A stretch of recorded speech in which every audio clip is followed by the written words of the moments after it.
Hello students, how are you all? Today we are going to start our second lesson of economics, that is people as resource. In this lesson we will come to know you in geography. When we were talking about resources, at that time we have seen the categorization of resources: renewable resources, then natural resources, biotic, abiotic. Okay, there were many types. But here there can be a question in your mind: how a human being can be useful, how he can be a resource. Okay, so yes, of course he also can be a resource, but in which condition he can become a resource, that we will study in this lesson. Clear? Okay, so let's begin. Nakul, लोचन, गोलू, आवाज येतो बेटा तुमचा याच्यामध्ये? तुमचा आवाज येतो याच्यामध्ये? हळू.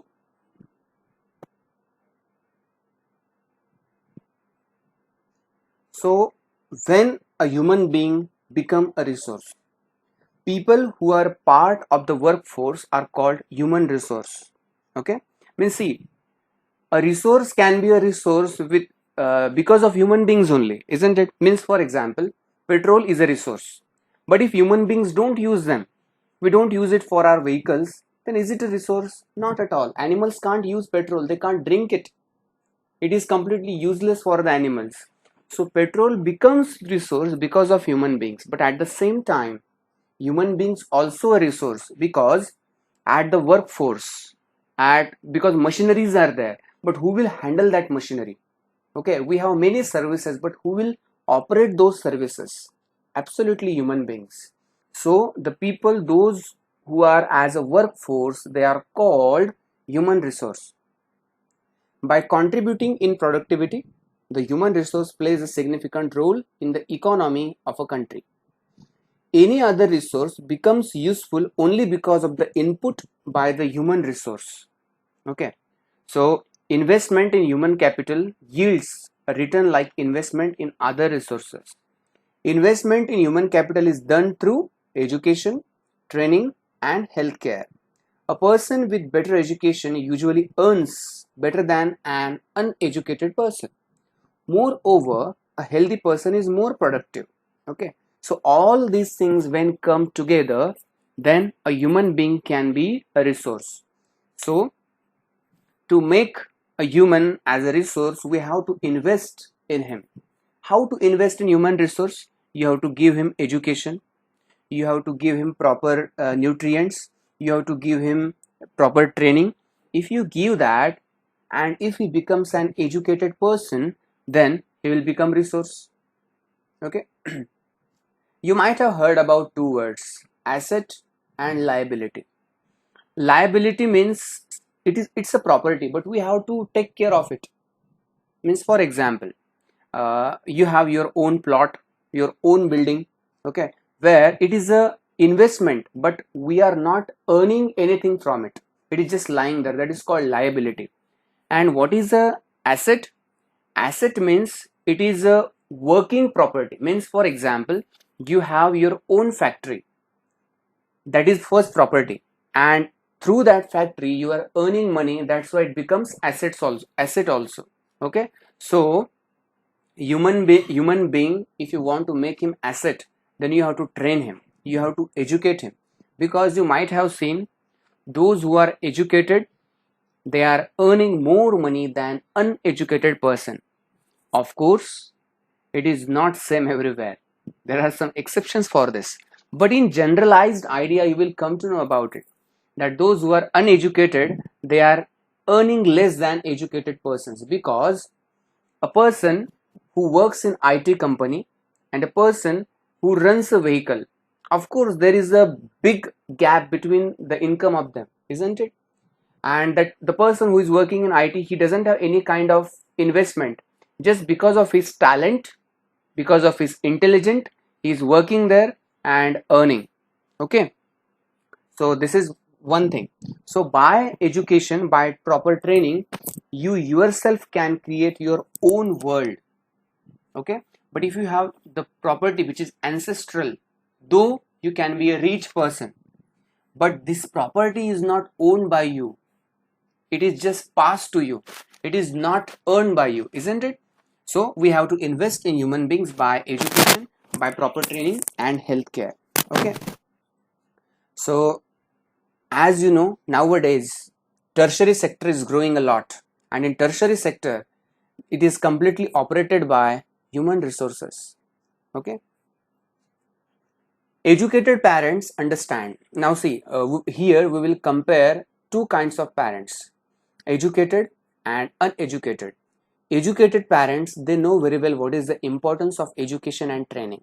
That's why they give a lot of importance to education. That's why they send their children to good schools, okay, then classes, then different kinds of activities they ask them to learn, because they know the importance. By this education only, they are going to secure a better future for the child. Educated parents also take extra care of the health and nutrition of the child. Okay, so when this happens, that child becomes more productive, and if a child is a productive, only then he can be a resource. See, let's take first we'll take second point, then I'll give you example. And if this happens, this creates a virtuous cycle of creating better human capital. Second, uneducated parents are unable to invest on education and healthcare of their children. So what happens because of this? This creates a vicious cycle in which the coming generation is often forced to remain poor. Okay. Now, in this condition, what happens? Let's see. In your family, there is a one child who is always sick, always ill. He doesn't work. Okay. So he cannot be a resource. Okay, because his potential is not being utilized. If you have not paid proper attention to his health, then he cannot be a resource. So if you want to become a resource, you must be productive, you must be a talented person, and you must be a part of workforce. Okay, then you will be a resource. Okay, next. So this was all about the human resource, when human becomes a resource. Now here we'll talk about economic activities. From I think 6th or 7th standard we have been learning this. Primary, secondary, tertiary, you know it very well. Okay, so I will not take a lot of time in explaining this, but still in brief we'll go. So primary activities, you know, natural activities, fishing, agriculture, mining, etc. Then secondary activities, manufacturing sector, where this raw material is processed. For example, cotton. Cotton is processed in factories. So factory is a manufacturing unit, that is secondary activity. When cotton is produced, you have to sell it. Okay, so for selling you need transportation, for selling you need advertisement, for selling you need storage. Okay, so when you utilize all these things, then it is called tertiary sector, that is service sector. Economic activities which support the primary and secondary activities are called tertiary activities. For example, banking, transport, finance and different types of services come under tertiary activities. Now, what is a primary activity? You know it very well, I know that. So we'll go in short only. Economic activities which are related to agriculture, poultry farming, fishing, horticulture, animal husbandry, mining, quarrying, etc. They are called primary activities. Natural resources are just extracted in primary activities. They are just not processed. They are just directly extracted from the nature. Here you can see, if you read all these activities, you will come to know they all are related to nature. Okay. Next, secondary activities. In secondary activities, raw material is manufactured. You can see the pictures here. Okay, how they are processing all these things. Okay, next. And market activities. When some product or service is produced to be sold in the market, it is called market activity. Produced, sold, and directly produced in the primary and secondary and directly sold. That is called market activities. Now, what are non-market activities? When some product or service is produced for self-consumption, you know about it. Intensive subsistence farming, and primitive subsistence farming. So in intensive subsistence farming, you know very well that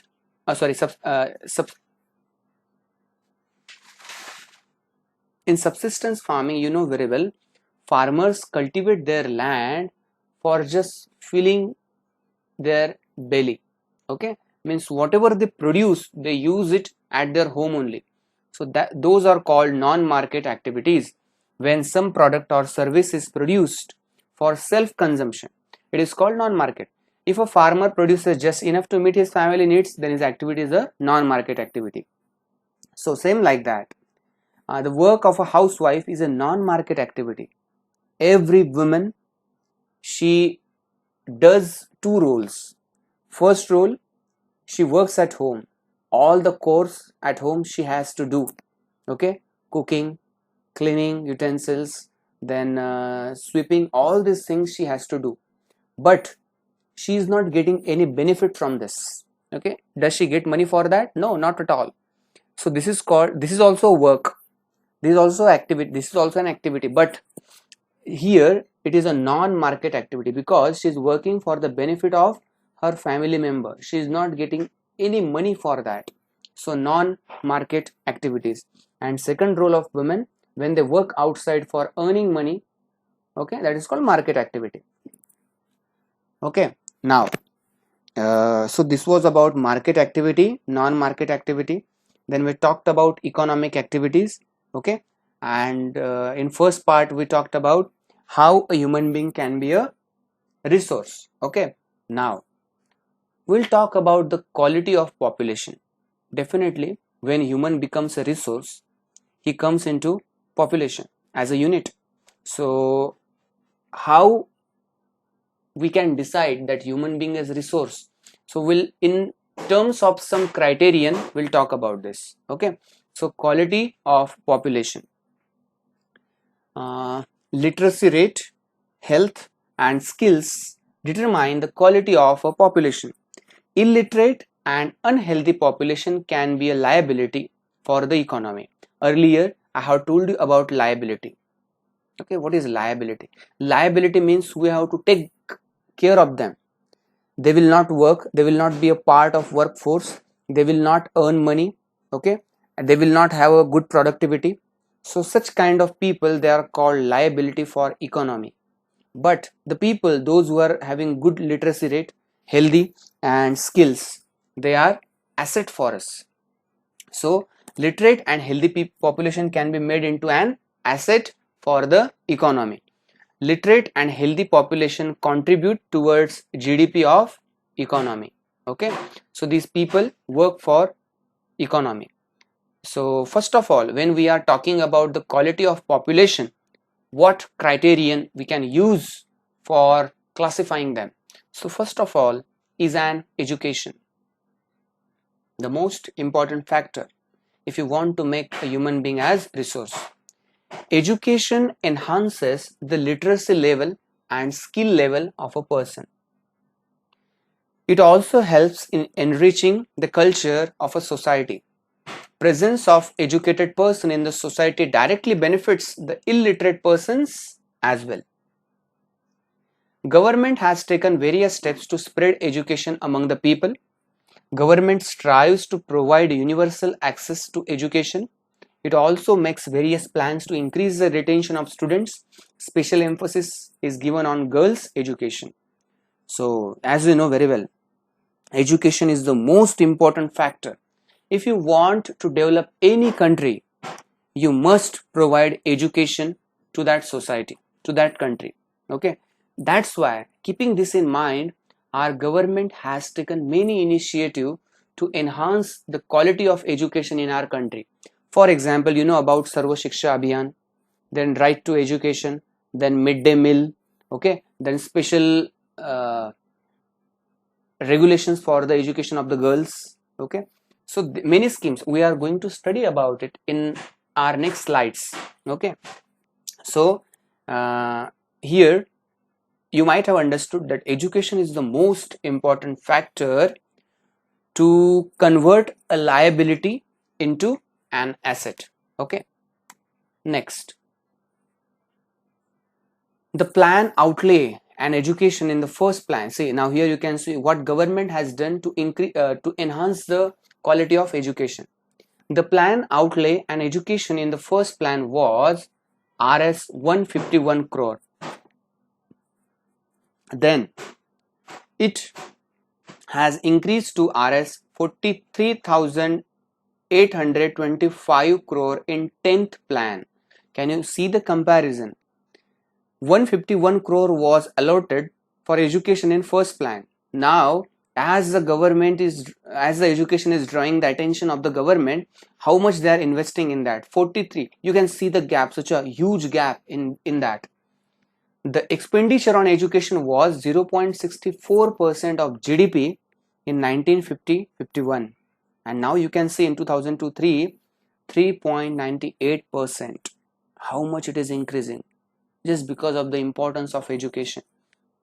Now, due to constant efforts, the literacy rate has grown from 18% in 1950. Can I say this? Means in 1951, these many people only educated in India. 18%. Only 18%. As historians say, at that time, means almost 40 crore people were there in India when we got independence. 40 crore. So if 18% people they are educated, so if you calculate them, you will come to know only 2 crore or 3-4 crore people were educated. Such a big tragedy it is, isn't it? But now in 2011, what literacy rate says? It is 70%. Means literacy rate is high. And again, there is one problem with education. The literacy rate is different for males and females. You know very well, literacy rate is more in male gender, okay, among males compared to females. What can be the reason for this? Let's talk about it. Why uh, what we can say, girls are not taught that much as compared with male students, okay, boys. What is the reason behind it? First thing, what are human being means what are people think? They think that a girl, if we educate her, afterwards she is going to get married and she is going to leave our home. Why to educate and why to invest money on her? Not invest, why to waste the money? That they think. And second, the boy, the son, he's going to be a heir for our property, so we have to educate him. The girl is going to his in-laws home, okay. So that is one kind of mentality, but nowadays it is completely changing, okay. And at that time there was a belief in the people's mind that women, they can't take education, they have to take care of home and hearth only. Why do they need education? So but now the people are getting aware, they are giving more and more importance of female education, because if a girl, she is educated, she makes two families educated, her maternal home and in-laws home. Both these homes, they get educated if a girl is educated. So people, they are getting aware of it. That's why you can see this rate is also increasing. So 70%, and in Kerala if you see, 90% literacy rate is there. Kerala is the most literate state in our country, as you know very well, okay. And some states, they are having very low literacy rate, for example Bihar, okay. So learn, educate and change. So for education, what government has brought, what different schemes they are bringing, that also we are going to discuss, okay. So government has recently launched Sarva Shiksha Abhiyan to spread education. See, as per what is Sarva Shiksha Abhiyan? To spread education to remotest parts of the country. Under this program, all children under 6 to 12 years of age are given elementary education. Government also provides midday meal in government schools so that children of poor people can attend the school. Midday meal has helped many children from the poor family to attend school. See, there are two reasons behind midday school. First, the students they must be attracted towards the school first. And if you want to make a human being as a resource, then only education is not required, he should be healthy also. So at because of poverty, they will not get proper food at home. That's why government itself provide them. That is the this is the both way intention of the government. So Sarva Shiksha Abhiyan, under this abhiyan, this campaign, all the children between the age 6 to 14, they must get education. This was the idea of Atal Bihari Vajpayee. In 86th amendment of constitution, he added this Sarva Shiksha Abhiyan. Everybody should get education and it should be free. But it was just an idea. It was just a program. Until and unless it is uh, formulated as a fundamental right, it will not be done. Coming governments, coming political parties, it's doubt whether they will follow it or not. That's why we have to keep it into the constitution. Only then it will be followed. So finally, it is going to made a law, a fundamental right. So how it was made fundamental right, and what was the effort behind it, and how right to education became a fundamental right of human beings in India, that we will see in our next lecture. Till then, tata, bye bye. Have a nice day. Thank you so much.